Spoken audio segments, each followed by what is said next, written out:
In the Rust Belt, where steel and glass factories once blazed like the beating heart of the town, only ruins and weeds remain. The old glassworks still stands, brick walls stained and crumbling, windows shattered, like a lone tombstone rising among dead streets. People still whisper about the accident that happened there, a worker trapped inside the furnace when it exploded. Nothing was left but ash and a charred mask. Yet they believe his screams fused into the molten glass, haunting the place forever. No one dares linger too long, but the factory remains, silent, as if waiting for the next soul to step inside and catch their reflection in the fractured glass. Nisin. Evelyn returned to the town on a grey afternoon, the sun smothered by thick clouds, the streets so empty they seemed to have forgotten human breath. She walked slowly, each step measuring the distance of a lost childhood. This town had once lived by the glow of its furnaces, by the sound of molten glass poured into molds. Now it breathed only rusted metal and the dust of decay. Beside her walked Mark, who had never left this place. Hardened, aged, his eyes bore the wear of a lifetime tied to factories long dead. Behind them, Sam, Evelyn's grandson, stepped quickly, his sneakers crunching on shards of glass scattered along the pavement. He had no memories of this town, only curiosity for the abandoned glassworks whispered about in rumors. From afar, the factory loomed like the carcass of a stranded leviathan. Blackened brick walls, rust-stained sheet metal roofs, windows gaping like hollow sockets. The remaining shards caught the fading light, scattering it into jagged reflections, making the entire structure resemble a corpse stripped bare to its bones. As they drew closer, a figure hunched beneath a power pole came into view. A homeless man, his coat ragged, his hair matted into clumps, his dull eyes fixed on them, lips moving as if muttering some secret prayer. A chill ran through Evelyn. But when she blinked, the man was gone, swallowed by emptiness, leaving only the acrid scent of ash and a rolling bottle of liquor. The factory's main door hung ajar, its hinges shrieking a rusted trumpet as the wind pressed against it. Sam pushed it open, letting daylight spill into the suffocating dark beyond. Evelyn hesitated, inhaling sharply before stepping through the threshold. At once, the air changed, thick with sulfur and smoke, dry as sand filling her lungs. Inside, stray light streamed through broken windows, scattering into clouds of dust adrift in the gloom. Beneath their feet, thousands of shards cracked faintly with each step, a fragile warning. Rusted iron tables lay smothered in ash, glass-blowing molds sprawled like hollowed corpses. Jagged panes stood upright, fractured, their reflections twisting the three figures into distorted shadows that danced across the dark. Sam led the way, his flashlight carving a sharp path through the black, shards glittering like crystal. Evelyn followed slowly, her body weighed down by invisible heaviness. Each time the beam swung away, the darkness pressed in behind her, thick, suffocating. Mark walked silently at the rear, one hand trailing along the cold wall, as if searching for stability in the growing unease. The deeper they moved, the hotter the air grew. Not the muggy heat of the afternoon, but a dry, searing breath, as though the furnace still smoldered somewhere within. Sweat prickled Evelyn's skin, yet when she wiped it away, her palm burned as if she had touched heated iron. At the center of the hall, the furnace towered, blackened, scarred. Its gaping mouth yawned like a wound that refused to heal. There was no fire, yet waves of oppressive heat pulsed from its walls. Around its charred mouth, dark handprints marred the brick, warped, grotesque. Evelyn blinked, and for a moment she swore they twitched, struggling to claw their way out. A faint sound stirred. Glass cracking. Sam swept his beam toward it. The light struck a tall pane of glass, thick and fractured, where a handprint pressed clear against the inside. Translucent, full, alive, vines faintly visible beneath its pale surface. Evelyn froze, heart hammering. Mark stepped back half a pace, eyes tense. The hand didn't move. Then in a blink it vanished, leaving only a smooth reflection, their faces blurred, stretched, distorted. The silence in the factory tightened, as if the building itself held its breath. And somewhere, very faint, the sound returned. A brittle crack, like human bones shattering within frozen crystal. Now, the air inside the factory grew heavier, thicker. Evelyn could feel the heat radiating from the walls, as though the entire building breathed slowly. Each exhale, a scorching wave pressed against her skin. She paused, trying to draw in a breath, but her chest seared, filled only with the stench of ash and the acrid burn of sulfur. Sam kept moving forward, his flashlight trembling across rows of rusted tables. Scattered on their surfaces lay old, glass-blowing tools, broken, cracked, coated in layers of dust. On one table rested a glassblower's mask, split in two. Its eye shield was blackened with soot, the surface fractured as though it had once exploded under unbearable heat. Mark picked it up, the beam of Sam's light refracting through the cracks into jagged rays, like the half-open eye of something long dead. He set it back down, but the clatter echoed unnaturally long, as if it were being hurled back from deep inside the furnace's core. Another sound stirred, a stretched, distorted moan, like a voice groaning from within the brick walls. Evelyn turned sharply, but no one was there. For a fleeting instant, she imagined the sound wasn't coming from outside at all, but from the very sheets of glass towering around them. The whole chamber seemed like a colossal lung, each pane exhaling waves of suffocating heat. Sam stopped before a tall pane leaning against the wall. The glass was hazy, yet the reflection staring back at him was no longer his own. His skin appeared translucent, gelatinous, with veins glowing like blood-soaked crystal. He raised his hand to the surface, and instantly, the pane rippled like water under a fingertip. Evelyn and Mark froze, horrified, as Sam's reflection slowly turned its head, while the real Sam stood motionless. The air glowed suddenly, eerily, as though a furnace somewhere had just roared back to life. On the brick walls, faint crimson light spilled upward, stretching their shadows into grotesque forms that mingled with shapes not belonging to any of them. Evelyn's eyes fixed on a figure staggering in the distance. Tall, body veined with glowing cracks, like molten glass splitting from within. Its eyes burned red, twin coals piercing the dark. The silence was so absolute that even a heartbeat struck like a hammer on metal. Then came a sharp, splintering crack, deafening through the chamber.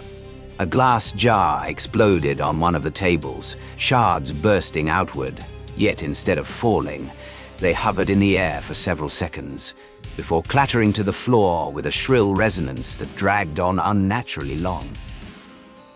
Evelyn suddenly realized one presence was missing. The homeless man who had lingered near the factory was nowhere to be seen.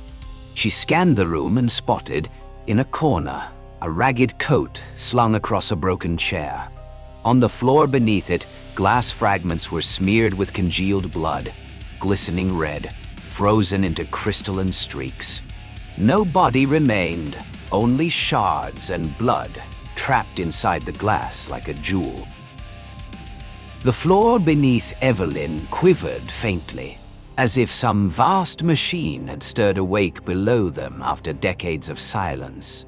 The clicking sounds came in sequence, like a spectral rhythm tapped across thousands of shards. Mark pressed forward, jaw clenched, but each step of his boots rang out like bones splintering. The flashlight beam swung across leaning panes where dozens of faces emerged faintly. It was impossible to tell if they were reflections or people entombed within. Their eyes bulged wide, mouths frozen open in a voiceless scream, bodies transparent, sculpted in glass. Evelyn raised a trembling hand to her lips, smothering the scream that clawed her throat. What she saw was not only a haunting, but a warning of what awaited them. At the far end, the heat thickened, searing. In the red glow, the cracked figure still stood, unmoving, like a living statue. And when Evelyn blinked, it was gone, leaving only a glowing void in the factory's oppressive dark, each breath of heat rising like fire against her neck. Nay. I know. The air inside the factory grew so dense, it felt tangible. Evelyn stepped back, her hand gripping the edge of a rusted iron table. The heat pouring from the walls grew more intense, as if she were standing beside an immense fire. Yet in the quivering beam of the flashlight, there was nothing but darkness and the still slabs of glass towering around them. Sam stood before a large pane, and the face reflected back was no longer the familiar 19-year-old boy. His skin had become translucent, fragile like thin glass, with veins glimmering dark red, snaking across his body like fractures in crystal. Every movement produced a faint sound, the brittle creak of glass straining under pressure. Evelyn saw his body tremble as countless tiny cracks spread from within. Mark lunged forward to pull Sam away, but his touch met a skin as cold as the surface of ice. His palm left a foggy imprint on Sam's transparent arm, which vanished as soon as he let go. Sam panted, his chest rising and falling, each breath punctuated by a sharp crack, as though his ribs were being compressed inside a glass mold. From the shadows, another sound arose. A series of clicks, then silence. Evelyn lifted her head and realized they were no longer alone. Figures emerged from the dark, standing motionless in different corners of the workshop.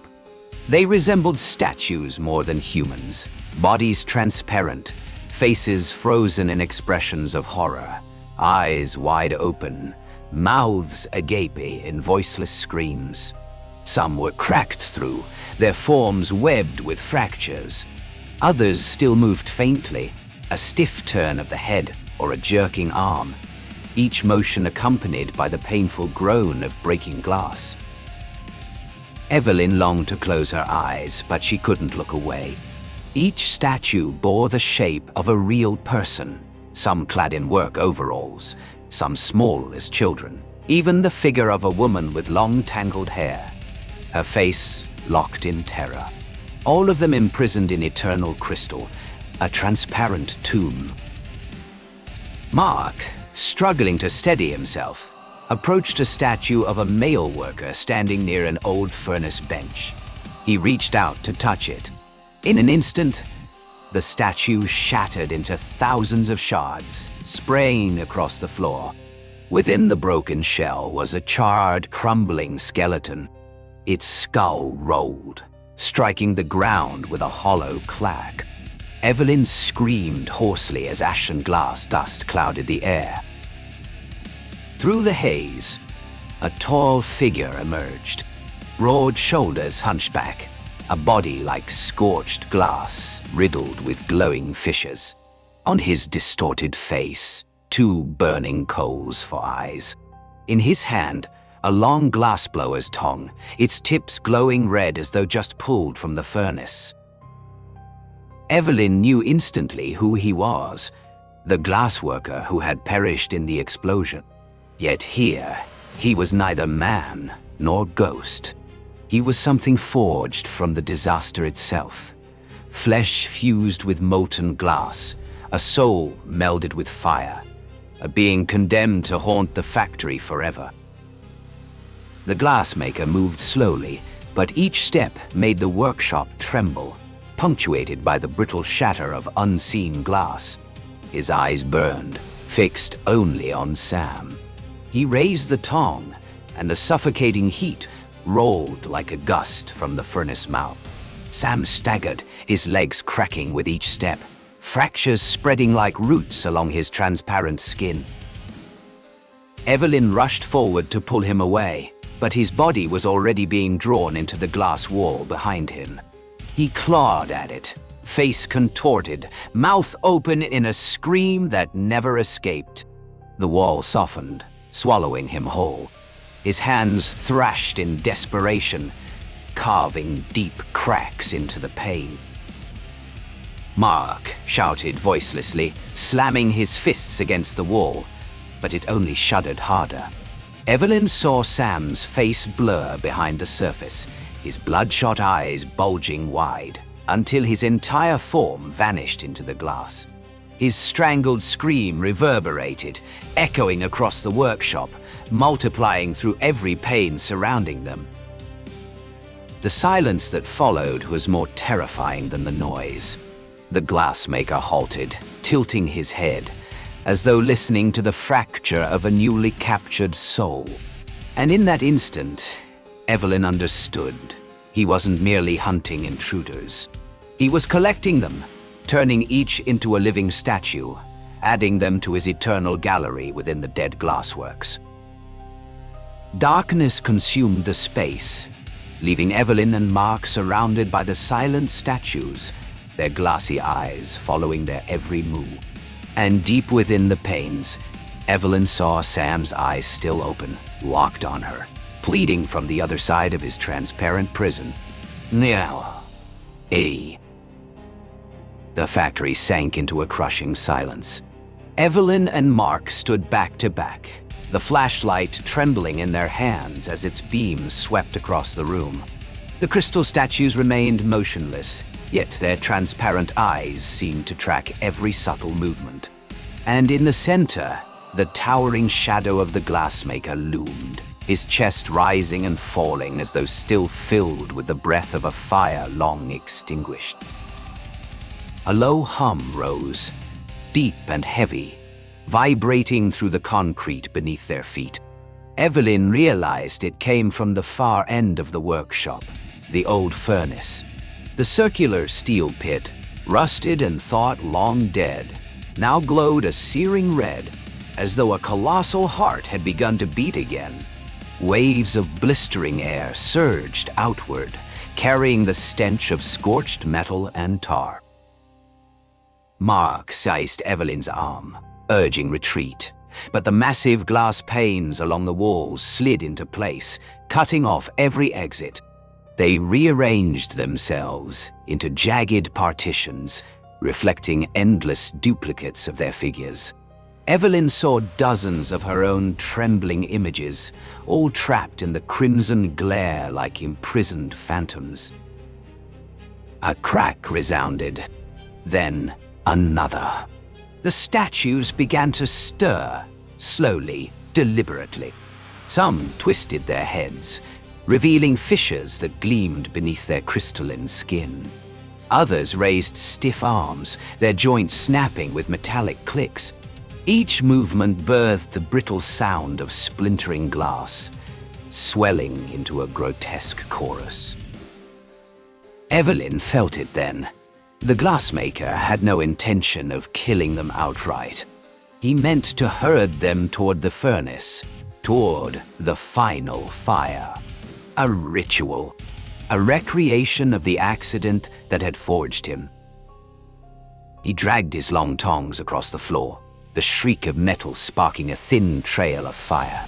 Evelyn glimpsed Mark's face, jaw clenched, eyes wide, His strength eroded into a child's trembling fear.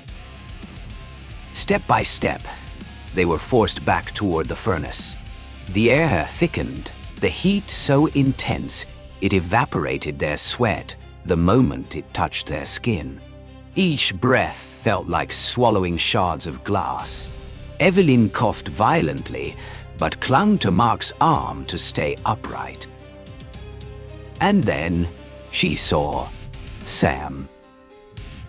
In the glass wall to the left, his face emerged clearly, eyes burning red, skin fractured into jagged shards. Sam pounded on the surface, but no sound escaped. Only the sharp spreading of cracks answered him. His mouth opened in a scream, his throat straining, and Evelyn heard a faint echo within her mind. "Help me!" The sight nearly buckled her knees, but the glassmaker allowed no pause. He swung his tongs, and a blast of furnace wind hurled them sprawling before the fiery maw. The furnace's red light bathed their faces, and Evelyn's tear-filled eyes reflected like fractured crystal. Mark struggled to his feet, pulling Evelyn up, but a crystalline hand clamped around his ankle. A worker statue, its frozen eyes locked wide, dragged him backward. Mark kicked desperately, shattering it to pieces, but 3 more statues blocked the way, their arms stretching like jagged glass branches. Evelyn's gaze swept the room, and dread hollowed her chest. They were encircled, hemmed in by a tightening ring of living statues. Each crackling fracture echoed like a drumbeat, driving them closer to the furnace. The glassmaker raised his tongs high, lowering them slowly in a solemn gesture. This was no impulsive strike. It was judgment, a ritual sacrifice.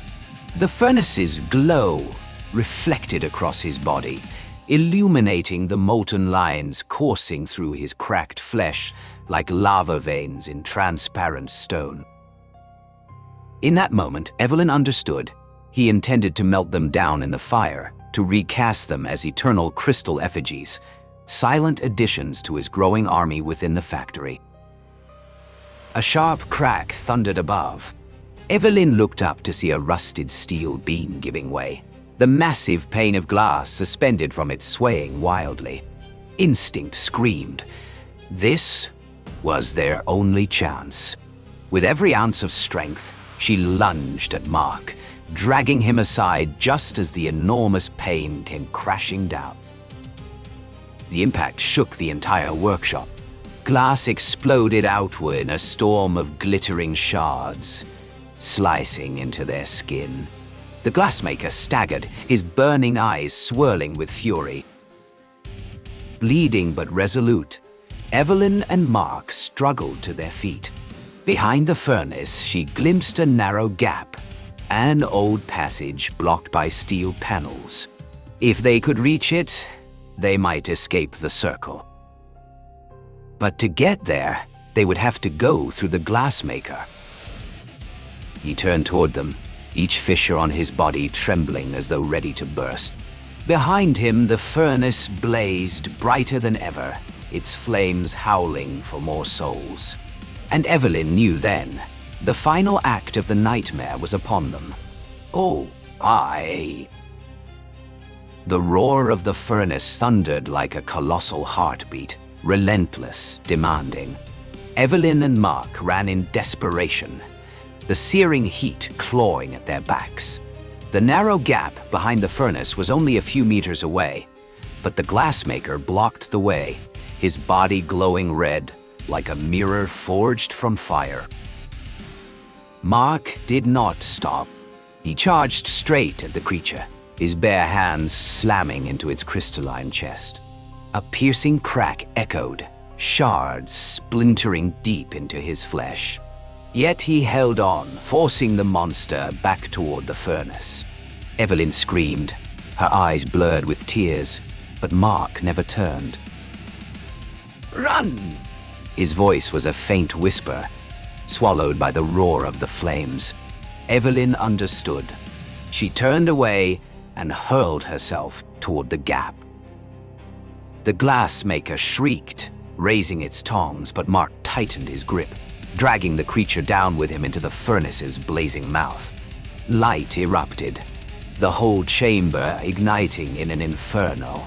For a fleeting instant, Evelyn saw Mark's figure breaking apart, his flesh splintering into burning crystal shards, merging with the blaze.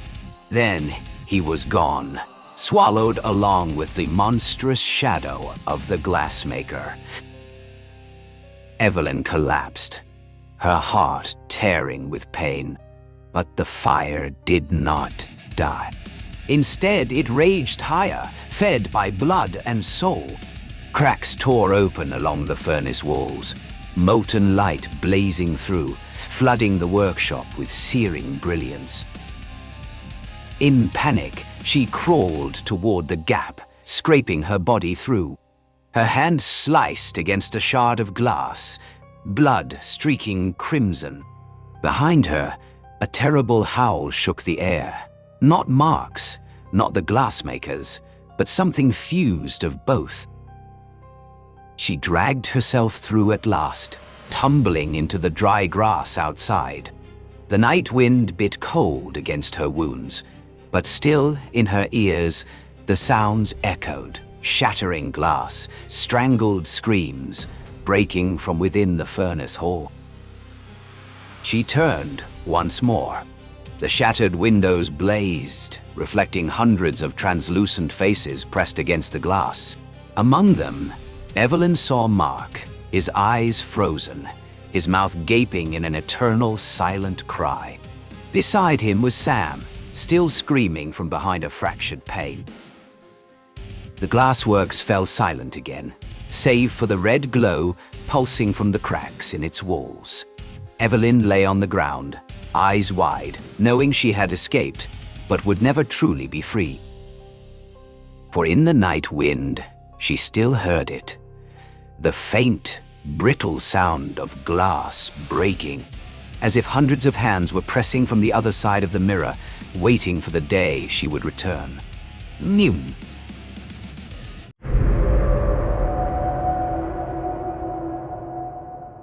Beneath the Midwest, where steel drills roared day and night to carve the path for a new subway line, another sound emerged. At first, it was only a hiss like rushing wind, but soon it grew into strange hymns, choral voices echoing from deeper than rock and soil. The workers froze, some dropped their tools and fled, while others stood motionless, listening, until they vanished into the darkness. Above ground, the project pressed on, yet each time the night wind swept through the tunnel's mouth. One could hear whispers, like prayers, from a century-long burying. Daniel Harper sat alone in the temporary office set up right above the construction site. On his desk lay a stack of old blueprints, the paper yellowed, the ink faded into blotched stains. Daniel had found them in the city archives, tucked in with survey records from a century ago. At first, he only meant to use them for reference, but the moment he unfolded them, the strange ink strokes seized his attention. Amid the hand-drawn tunnels and passages, sketched with trembling lines, were odd markings, overlapping circles, rows of archaic characters, and straight crosses aligned like a chain of nameless graves. When he compared them with the modern design, Daniel realized the new subway line cut straight through that marked section. What chilled him wasn't the coincidence, but the feeling that someone long ago had known this would happen and had tried to mark it, like a warning left to be forgotten. Rumors around the site only deepened his unease. Workers had vanished mid-shift, leaving behind only a hard hat or a shovel planted in the damp soil. Survivors spoke of colleagues who suddenly froze, tilting their heads as if listening to something no one else could hear, then quietly walked into the dark. Search crews found nothing but winding, empty tunnels. No blood, no footprints, only damp earth, as if it had just closed in. Daniel had never believed in the supernatural, but his engineer's instincts would not let him dismiss the irregularities. He grew obsessed with the old blueprints. Night after night, he spread them out on his desk, the yellow light falling across the twisted lines like veins beneath the skin of the city. The longer he stared, the more it seemed the drawings weren't meant to describe structure alone, but something else, like a map leading into darkness. One night, as the wind slipped through the office window, Daniel bent close over the paper. The familiar sound rose again. Not from the site, not from the ground outside, from the blueprint itself. It trembled under his hand, as if breathing. The whispers began as meaningless murmurs, then unraveled into a melody, haunting yet indistinct. An ancient song carried through dried ink centuries old. He pulled his hand away, but the blueprint remained, its faded symbols now glowing faintly, like embers in the dark. Daniel stepped back, heart pounding. Deep in his mind, he felt as though someone had just called his name. At the site, the machines had fallen silent. But beneath the heavy layers of earth, the singing went on, rising, merging with the old blueprint that waited for him to open it again. So. The singing beneath the earth was no longer just a vague rumor. Daniel noticed it had seeped into the daily rhythm of the site, like a crack that could never be sealed. The workers no longer carried out their tasks with the usual ease. They moved faster, their eyes avoiding the dark stretches of tunnel where the industrial lights failed to reach every corner. A week after Daniel had found the old blueprint, the fifth disappearance occurred. A driller named Miller had been assigned to the night shift. When the supervisors returned, all they found was his helmet, resting neatly on the ground, as though placed there by hand, not dropped. Around it, there were no signs of struggle or misstep, only a patch of soil lightly disturbed, as if the surface had closed after being pried open. The news spread quickly across the site. Some workers quit on the spot. The rest stayed only for their wages, but fear burned in their eyes. They whispered that Miller had heard the singing clearer than ever before, that he had removed his protective earmuffs just to listen, then walked into an unfinished corridor. The nearest man saw only his back fading in the yellow glow of the lamps, then disappearing altogether. Daniel struggled to hold on to reason, but each night, as he unrolled the blueprint, the strange symbols seemed to shift. He couldn't be sure if his memory betrayed him or if the markings truly moved, bending into new tunnels that didn't exist in reality. In some places, the ink bled, forming human shapes, standing among the drawn corridors, heads tilted as if listening to something invisible. In the days that followed, Daniel began keeping a journal, not to solve the mystery, but so he would not forget. He recorded the names of each missing worker, the time, the location, and a disturbing note.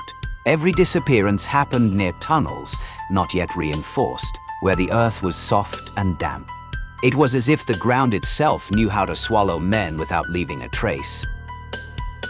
Another night, during an inspection, Daniel passed the area where Miller had vanished. The air was thick, the lights dim, and from deep within the tunnel came a drawn-out sound. It was no longer a distant song, but a chorus of many voices, layered together as if dozens were singing at once. Amid the chaotic tones, Daniel swore he heard Miller's voice, hoarse and broken, as though singing from inside the earth. He stood frozen for a long time, afraid to take another step until the work lights behind him flickered. His shadow stretched long against the wall, but at its far end, faintly, was the outline of a second figure. When Daniel turned, no one was there. Only the old blueprint in his case, heavy as though trying to pull itself free of his hand. The next morning, a single glove smeared with soil was discovered near another section of tunnel. No one claimed it. The remaining crews worked in silence, avoiding each other's eyes, and Daniel knew that panic had already taken root.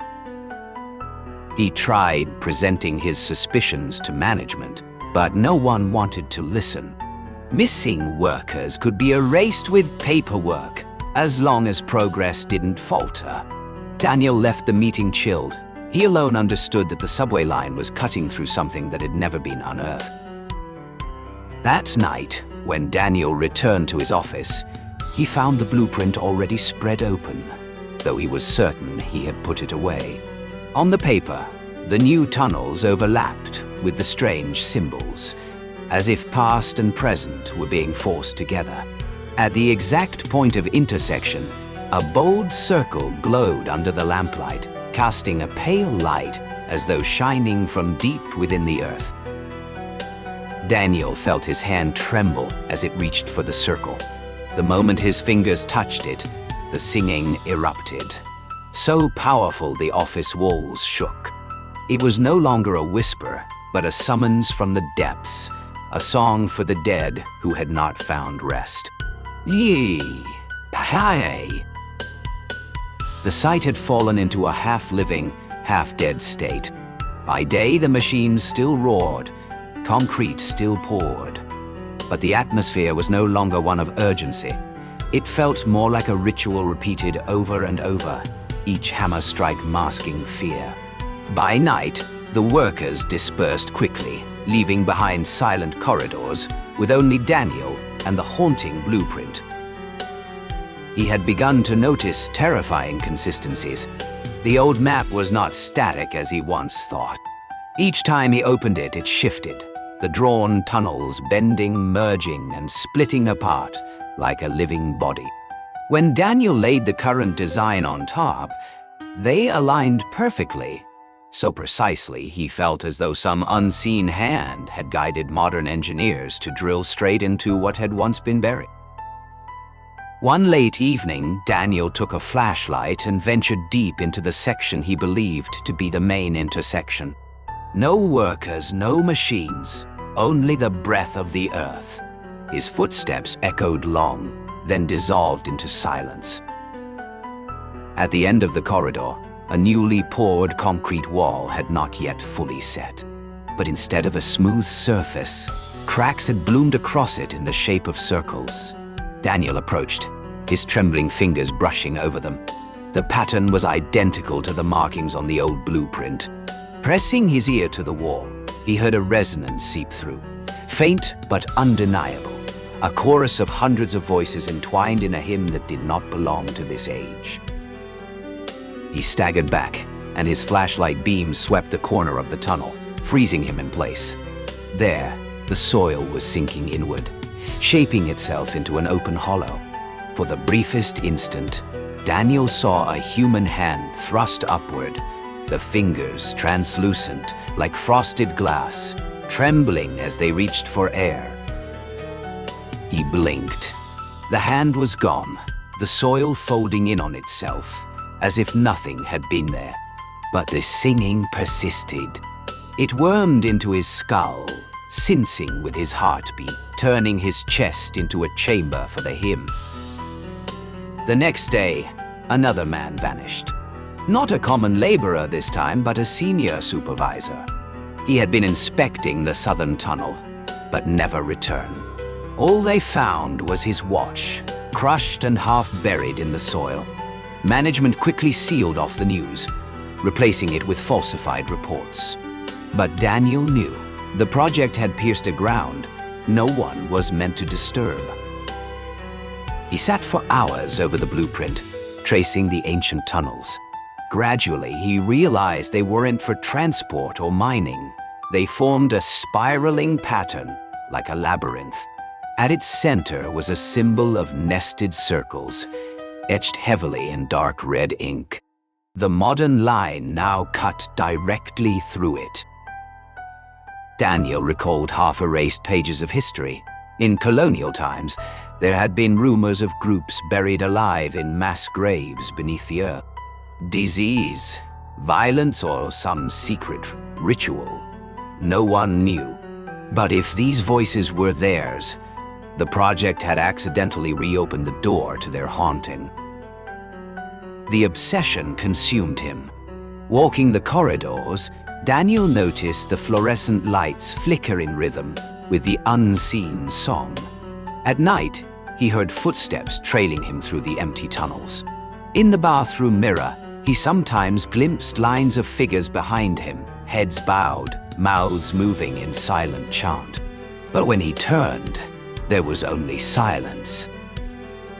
One night, he awoke to the sound of paper turning.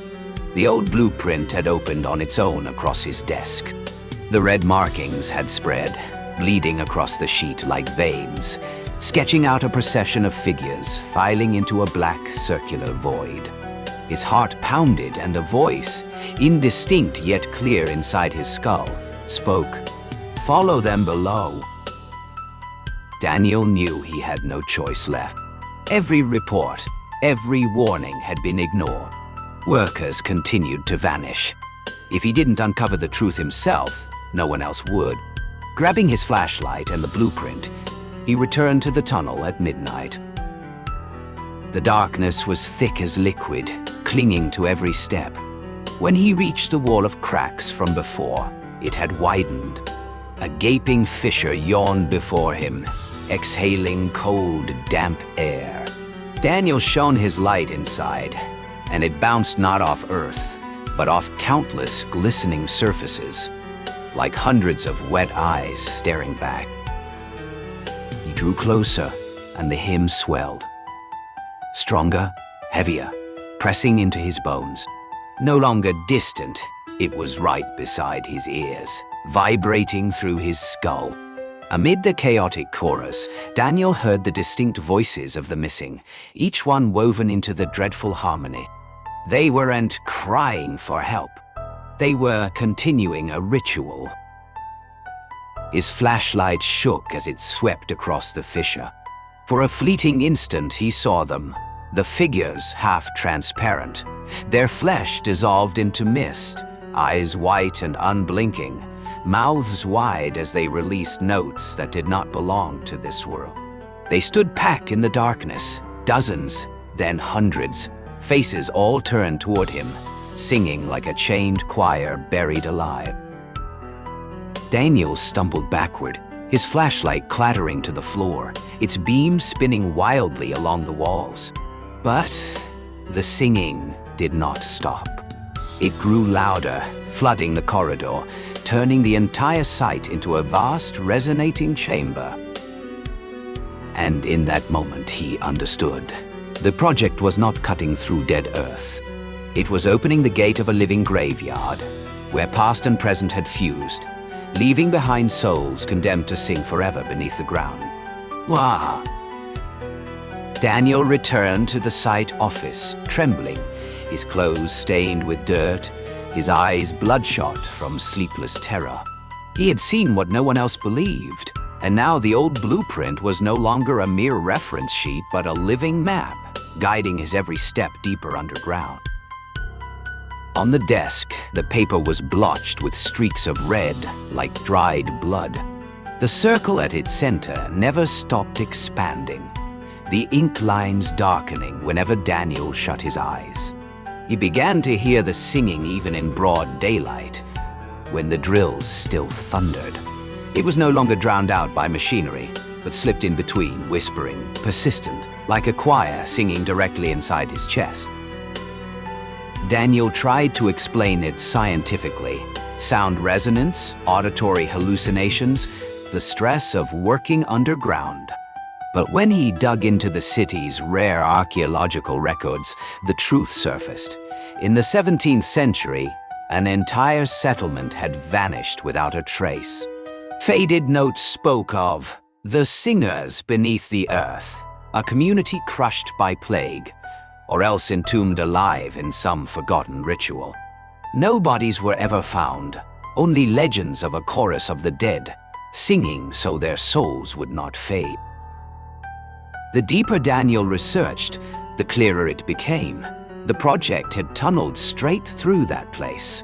And the fissure he had seen at the end of the passage was no accident, but the gate that had once been sealed, now broken open. The next night, he descended again.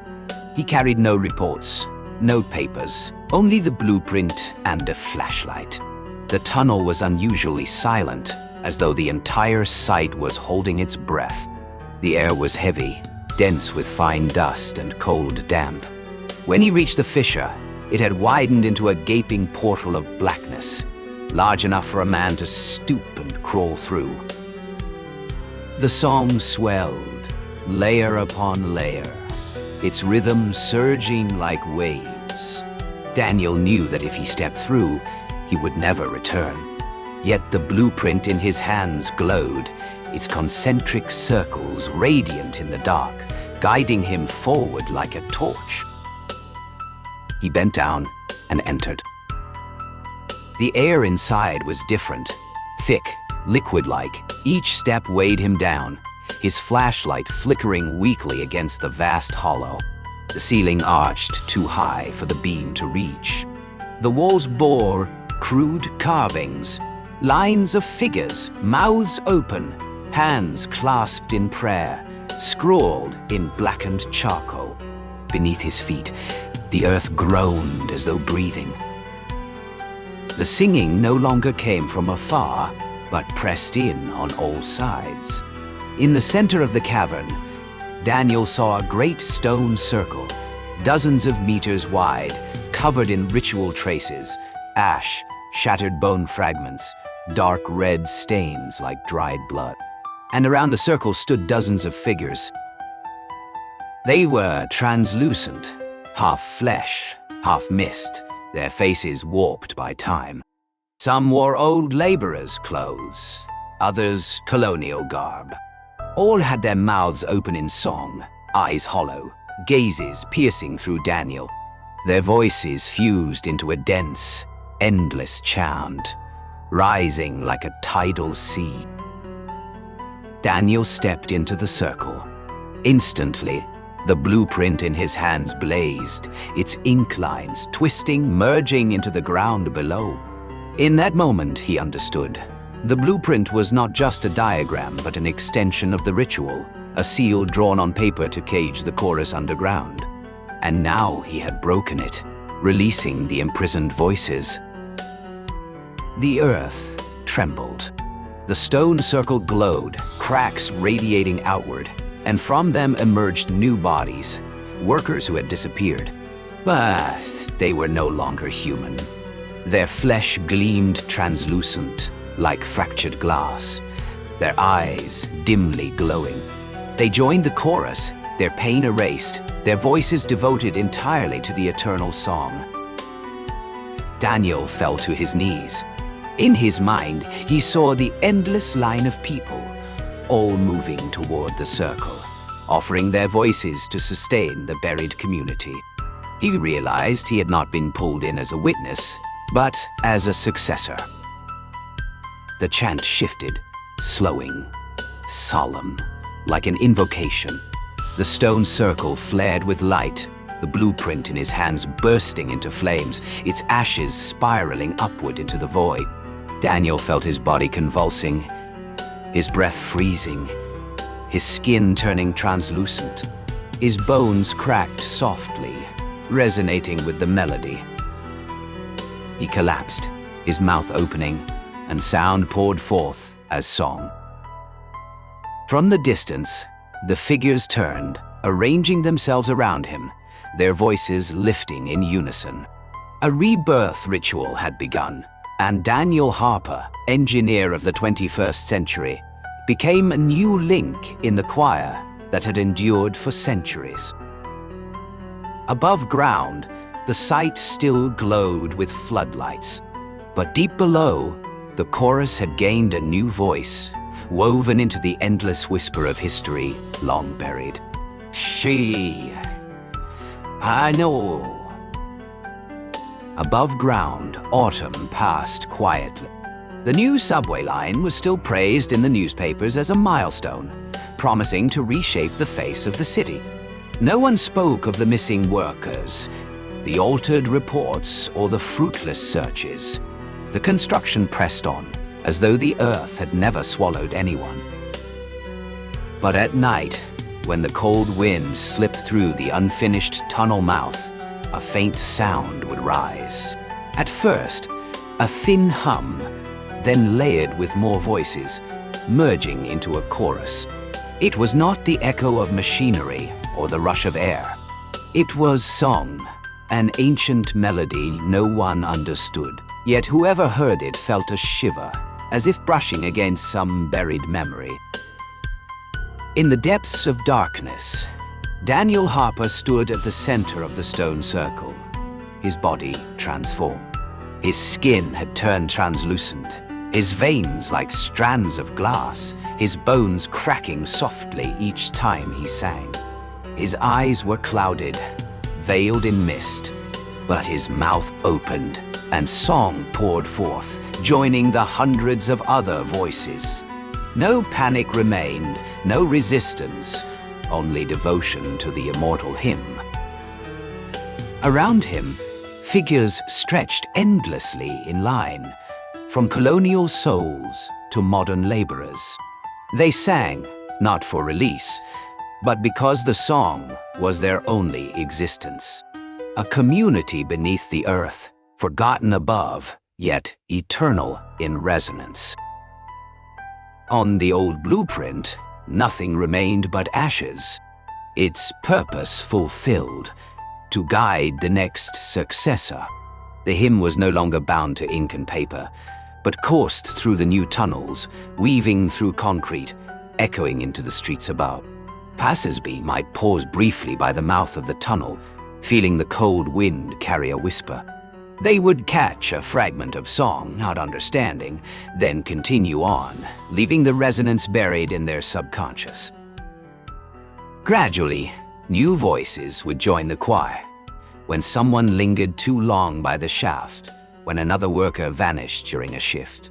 The hymn would never cease, only deepen, layer upon layer, like soil heaped over history. In the stone circle, Daniel tilted his head, his eyes vacant, his voice blending into the vast sea of sound. No longer an engineer, no longer a man. Only one more voice in the endless choir beneath the earth, carrying the whisper from century to century. Shay.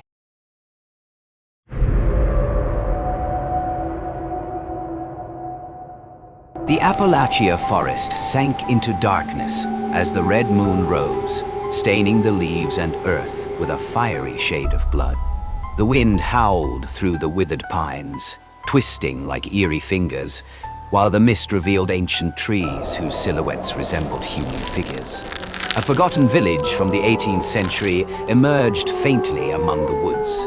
Roofs collapsed, doors hanging loose, gravestones covered in moss. Whispers drifted through the air, stirring the uneasy sense that someone, or something, was watching every step. Beneath the blood moon, strange markings on the ground seemed to beckon any curious soul into the land of the dead. The group of hikers pressed deeper into the forest. What began as a weekend adventure had turned into something else entirely. GPS signals had vanished, and paper maps proved useless under the dense canopy. Daniel, their leader, scanned the surroundings with a trembling flashlight. A thin veil of mist wrapped around their legs, twisting into distorted human shapes. Heartbeats, quickened by fatigue and fear, pulsed in rhythm with the shrill cries of insects in the night. They pushed through ancient trees, until, half hidden by thickets, the village appeared. Roofs caved in, walls rotted, windows shattered. The damp earth beneath their boots was thick with roots, and with footprints, strange ones that belonged neither to man nor beast. Daniel crouched, touching the soft soil, and found deep claw marks, as if something had been digging. The air carried a stale mix of mildew and long-burned smoke, forcing the hikers to wrinkle their noses. The village seemed abandoned by time itself. On cracked walls, faint images lingered, drawn in charcoal or dark red ink. Overlapping circles, crooked crosses, and warped human figures. Daniel's flashlight swept across them, and a chill ran down his spine. The silence was so absolute that even their breaths sounded magnified, echoing in the wilderness. Scattered graves appeared around the village, stones mottled with moss, carvings worn thin by centuries. Yet their shapes were unsettling. Many stones stood upright, carved with twisted faces, mouths frozen open in a scream. The sight halted the group in their tracks. Daniel realized something strange. Every grave was turned toward the village center, where the blood moon shone directly on an empty square. The sky darkened further. The red moon climbed higher, bathing everything in its crimson glow. Daniel raised a hand to stop the group. The air seemed to shrink, the wind whistling through broken roofs in a ghostly chorus. A chill rippled from the nape of their necks to their toes, rooting them in place. They decided to set camp at the edge of the village, knowing each step beyond might awaken something unforeseen. As they built a fire, the moonlight flickered through the cracked roofs, glinting off rotting wooden statues, twisted human shapes, as if watching. Daniel's eyes darted around, widening. A strange sensation crept over him. This was no ordinary abandoned village, but a place suspended between present and past, where curses from the 18th century still lingered. The hiss of wind, the rustle of dry leaves, and fleeting shadows weaving among the ruins pressed on their nerves. Each hiker felt it. This was not just being lost in the forest. They had stepped into something alive, something watching, something waiting. As the blood moon illuminated the village square, Daniel exhaled heavily. They were lost, not in mere darkness, but in a darkness thick with blood and an ancient curse. The night deepened. The blood moon hung over the treetops, painting everything in the village with its crimson light. The hikers strained their eyes, every small sound now warped and uncanny. Rustling leaves, snapping branches, strange shuffles in the undergrowth. All of it felt like someone was gliding just beyond their vision, always too quick to catch. Daniel led the way, his flashlight sweeping over the ruined houses. On the rotting wooden beams, he noticed strange markings, overlapping circles, crosses, and distorted human figures. They were not decorations, but signs of an ancient ritual, as if a cult had once used them to claim territory and ensnare victims. A shiver ran down his spine as he realized.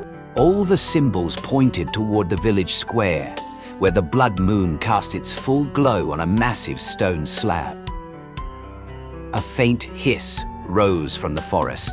The group whipped around, flashlights cutting through the trees, but they saw only leaves trembling. It wasn't the wind. The hiss grew longer, woven into the rustling of the forest, and their hearts began to pound. One of them, Emily, felt an urge to walk into the woods, her feet sliding over dry leaves without her will. Daniel seized her arm, but the pull remained, a force invisible yet insistent, dragging her toward the dark. They moved around the village, clinging close together. But under the blood moon, even the smallest gestures grew distorted. Tree shadows danced across walls, broken roofs seemed to sway, and the rotten wooden statues turned ever so slightly when no one was watching. The stench of damp earth and acrid smoke thickened, filling their noses and throats, leaving them nauseous and dizzy. At the square's center stood the moss-covered stone. Daniel leaned in close and saw old traces, dry bloodstains, knife-scratched grooves, and deeply carved circles. The very same symbols he had once seen in history books. Each circle was like a demonic eye watching. each incision a reminder. This was where ancient rituals had taken place. The wind rose, and the whispers grew louder. They were no longer faint or vague, but hundreds of voices murmuring at once, incomprehensible yet chilling enough to freeze the spine. Emily trembled, clutching Daniel's hand, when suddenly a shadow swept past the forest's edge, swift and fleeting. It was impossible to tell whether it was a cultist or the ghost of an ancient villager, but it was enough to warn them. They were no longer safe. Daniel's breath hitched as the truth dawned. The blood moon was not a natural phenomenon. It was a signal, a time for the ritual to begin. The markings on beams and stone, the whispers in the air, all were preparing for one purpose: to summon the dead and claim the living who had strayed into the village. The group hurried back toward their campsite, but the path was no longer the same. Houses now bore new walls and corridors that had not existed before, as if the village itself was alive, shifting, breathing, building its own labyrinth.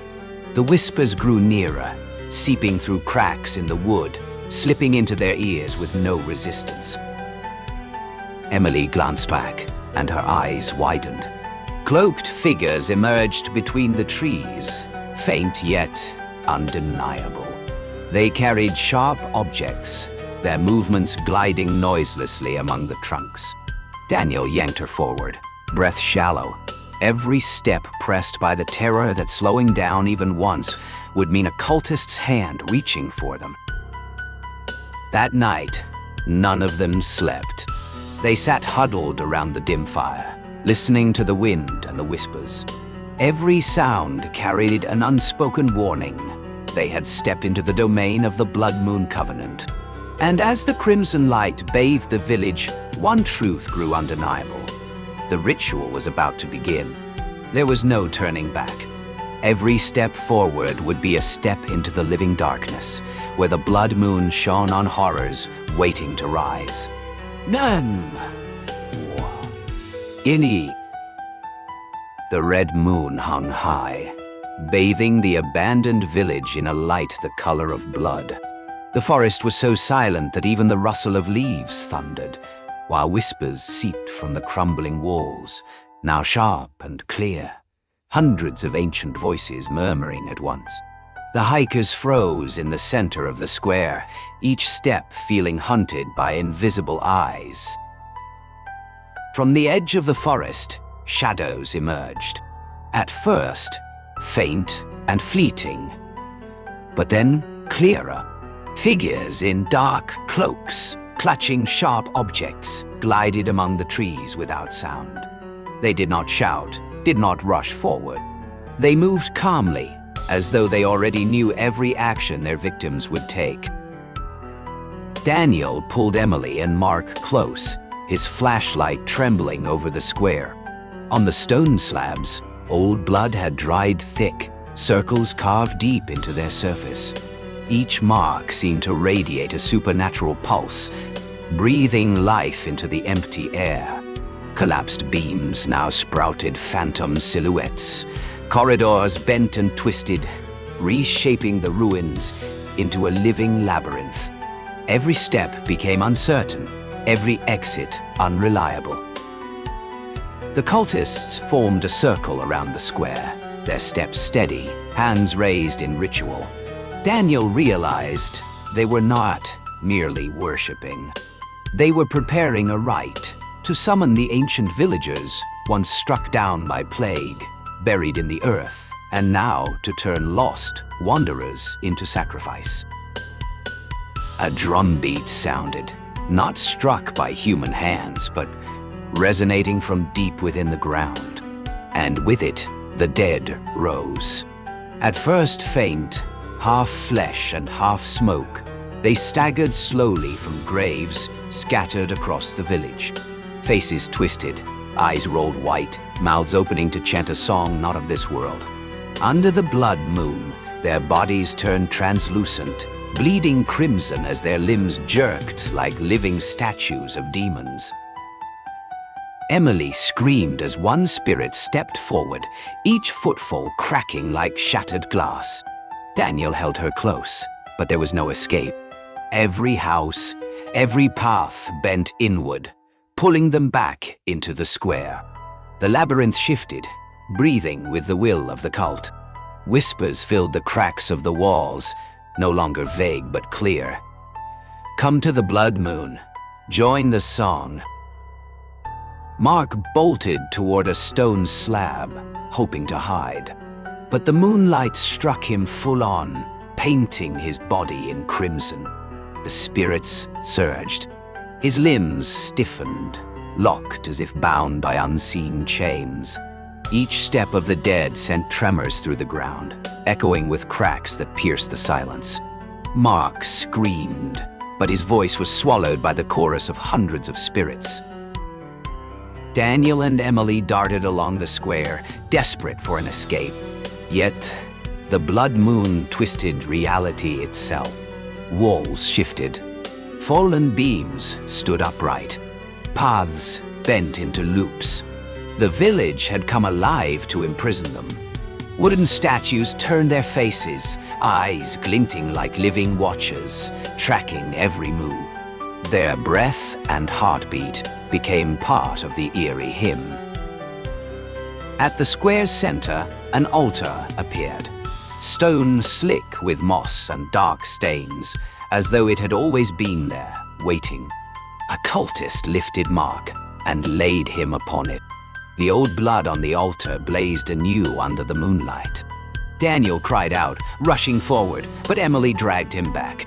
Instinct screamed survival, but the pounding drums, the whispers, and the endless chant swallowed them whole, driving them to their knees in terror and exhaustion. The horror swelled. More spirits crawled from graves, slipped from broken rooftops, and poured into the square. Their bodies warped under the red glow, limbs twisting, mouths stretching, blood oozing not as liquid but as streams of glowing crimson glass. They were no longer human. They had become the living symbols of the ritual, the chains that bound the cult to its ancient curse. Daniel's breath caught. They were no longer outsiders. Every step within the village had bound them closer to the rite. If they escaped, they would be trapped in the labyrinth forever, woven into the eternal hymn of the blood moon. Emily and Daniel pressed themselves against the shadows of the trees, seeking escape, but each step dragged them backward, as if the air itself pulled them in. Mark's weakening screams melded with the chorus, and in that moment, Daniel understood. The Blood Moon Covenant did not merely summon the dead. It transformed the living into instruments of the unending hymn. The blood moon flared over the square, lighting the twisted faces, warped limbs, and deformed bodies that stood like grotesque statues. Daniel and Emily stumbled back, their hearts hammering. They no longer knew which step meant survival, and which meant sacrifice. The air itself exploded with crimson light and the sound of the song, pulling them into a vortex of terror, unlike anything the cursed village had ever seen. Wolinama Dewa. The blood moon lingered in the sky, stretching the night into something no sane mind could fathom. Cold winds screamed through the trees, scattering dry leaves like brittle paper. Moonlight filtered through the branches, casting long, warped shadows across mossy ground. Everything pulsed with the rhythm of the drums from the square, a beat not born of human hands, but of some ancient creature stirring awake. Daniel and Emily raced through the village paths, desperate to avoid the stares of the risen villagers. But the village was no longer fixed. The roads twisted, reshaped with every breath of the cult and every flicker of moonlight. Ruined houses shifted positions, forming walls where none had stood before, trapping them in a living labyrinth. The whispers grew sharper. They were no longer distant, but threading directly into their minds, urging, pulling, threatening. Emily stumbled, and from a broken rooftop, a villager's spirit hurled itself down. Its body was translucent, limbs contorted, eyes glazed white. Each movement cracked like breaking glass. Daniel seized her arm and dragged her onward, heart pounding, lungs burning. From the trees, cultists emerged, gliding like phantoms beneath the blood moon. They did not scream or chase. Their mere presence suffocated, each step pressing on the victim's spirits. Their footfalls droned with eerie resonance, echoing through the broken walls. Daniel realized the red moon and the ritual had transformed the village into a mystic maze, where the rules of the world no longer applied. They darted into a ruined house, moonlight flickering through shattered windows. For a split second, a villager's spirit stood before them, body warped, skin translucent, dark blood seeping like hardened glass. It raised its hand, mouth gaping, releasing a chorus of whispers and chants that clawed at Emily's sanity. She screamed, but her voice did not carry into the night. It echoed only in her own mind, eroding her reason. Daniel pulled her out, but the maze kept shifting. Collapsed walls fell away, opening new paths that always curved back toward the square. And there, they saw the horror. Mark, their companion, laid upon the stone altar. His body was rigid, eyes wide and unblinking. Around him, the villagers bent and twisted, their mouths pouring out the eternal hymn. Mark was no longer human. He had become a new link in the ritual, a living statue beneath the blood moon. Emily lowered her head, tears streaming, but dared not sob. The moonlight illuminated every gesture, as though the choir could sense weakness. Daniel dragged her behind the stones, searching for an escape. But the crimson glow shifted shadows, turning paths into traps. The villagers rose from graves, slipped from rooftops, closing in slowly, relentlessly. Each step cracked like glass shattering. Every scream was swallowed into the hymn's endless void. Daniel's chest tightened with realization. Escape was futile. The labyrinth and the song had already claimed them. Amid the chaos, Emily spotted a moss-covered stone, etched with circles and sigils like those from Daniel's ancient maps. Perhaps a key, perhaps a way out. They rushed to it. Daniel pressed his hand against the icy surface, a shock rippling through his body.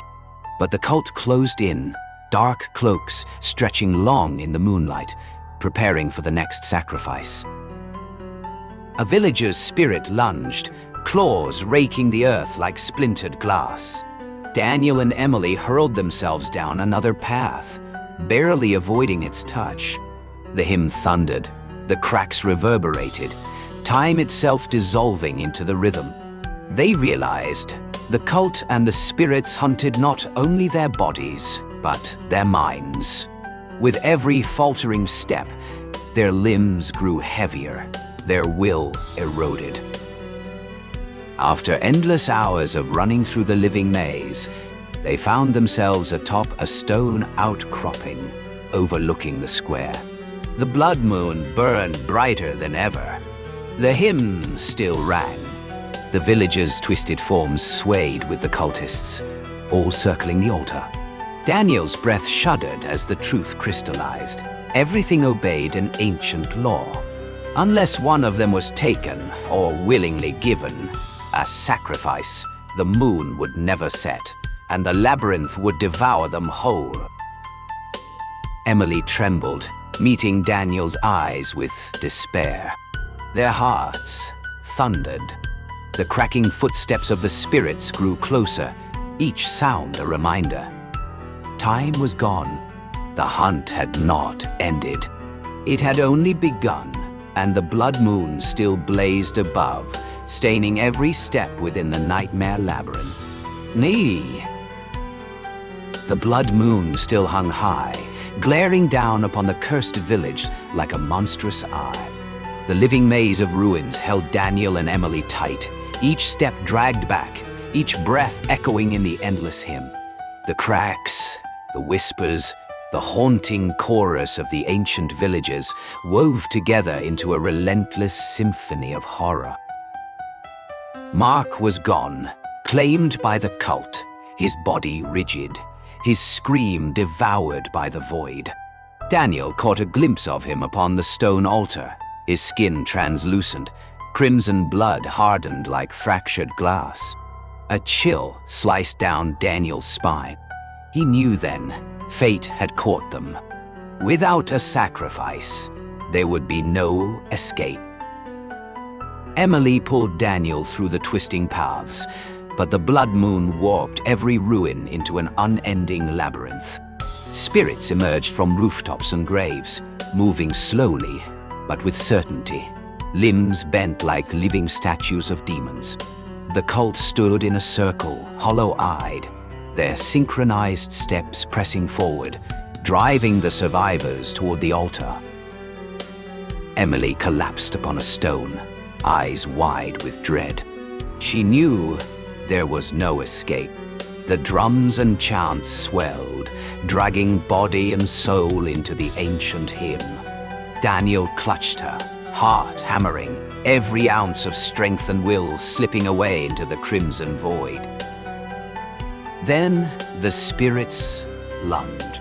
Emily was seized, her body stiffening, skin turning glass-like, blood congealing into crimson crystal.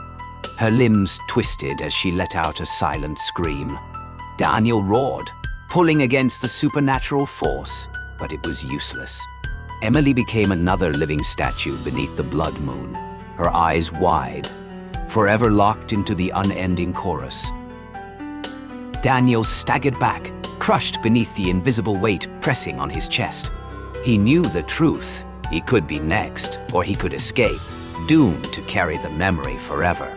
Instinct drove him toward the forest's edge. He ran through the shifting maze, the ruins twisting behind him, the crimson light searing every shadow. But the blood moon spared no one. Every tree, every wall seemed to reach, dragging him back into the song. At last, Daniel burst free of the village. The blood moon still burned above, casting its glow on the square where the cult and spirits stood unbroken, as though the ritual had never paused. He turned back and realized the curse remained whole. Those who entered could only leave as sacrifices, or as haunted remnants of what they had seen. He fled into the forest, Emily and Mark etched into his mind, their twisted forms, their wide, silent eyes, their screams devoured by the hymn. The whispers followed him in the wind, promising the blood moon would rise again. The blood moon covenant had never ended, and any who dared step into that place would become the next link in the unholy song. The hissing wind, the cracking echoes, and the crimson light still pulsed within the woods, a warning to all who'd wander into the domain of the ancient curse. Daniel had survived, but the spirits of Emily, Mark, and the villagers would haunt him forever. An endless nightmare beneath the blood moon. Wah!